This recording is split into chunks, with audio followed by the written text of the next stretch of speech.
listeners. Thank you so much for joining me. So today we're going to be speaking about why ghosting hurts so much and what you can do to up level so that you no longer attract these kind of people into your life. So ghosting is when somebody disappears from your life without any warning. They leave you with a myriad of unanswered questions to process without any explanation from them. Now, being ghosted really, really hurts. And it hurts because what it does is it actually triggers and activates our own unhealed wounds, particularly the wounds around fearing rejection, fearing being abandoned, which is extremely common. It also brings our unhealed wounds around our self-worth.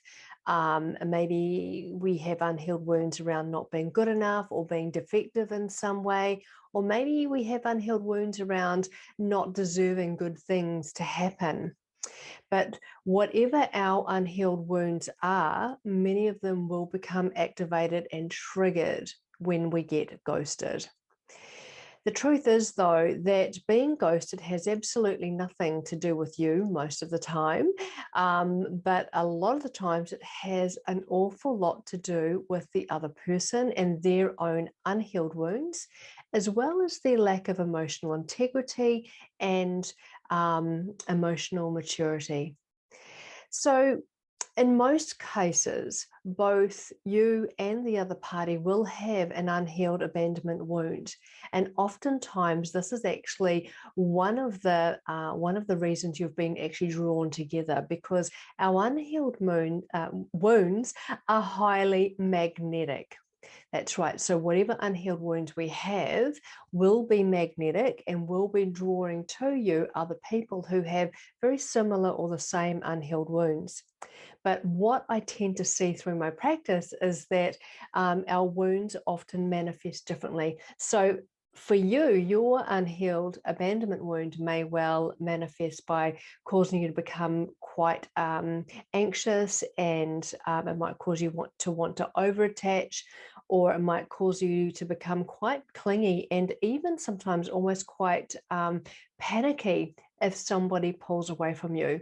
Whereas their unhealed abandonment wound will be causing them to pull away at the first sign of real, true intimacy and connection.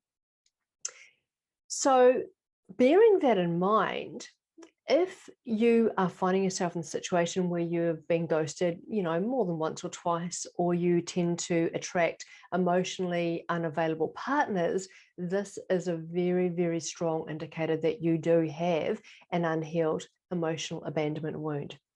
So if we're wanting to stop attracting these types in, what we need to be doing is to dissolve our own unhealed emotional abandonment wound. But I would also suggest that we take a break from dating while you're working on your own unhealed abandonment wound. Because if you continue to date while you have this wound sitting there, it is extremely likely that you will continue to attract the same types of people in. So if you're able to take a few months out of dating, thinking about dating, talking about it, and instead turn that energy inward and do the inner work, the rewards will be really, really apparent. So to dissolve the abandonment wound, I would absolutely suggest, and what I do in my practice all the time, is the inner child work. And the inner child work needs to be done at a subconscious level, because that is the level that this wound is sitting at.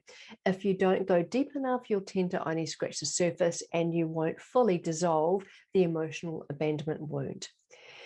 I would also look to learning how to establish really firm boundaries now, not just for other people, but also for yourself. Because when we have an abandonment wound, we also have a tendency to self-abandon. Now, abandoning looks like people pleasing, or saying yes when you want to say no, or just going with the flow to keep the peace. we also self-abandon through over-giving, over-functioning, caretaking, fixing. Now, if we continue to self-abandon, we are keeping this wound very much alive, and we will attract people in who are likely to exploit the fact that you self-abandon. Okay, so the boundaries are as important for you as they are for other people. So when it comes to others, we're wanting to put boundaries in that respect and honor us. So if a particular behavior or a event really isn't feeling good to us, it doesn't sit well with us, it doesn't align with us, that's an indication that a boundary is needed.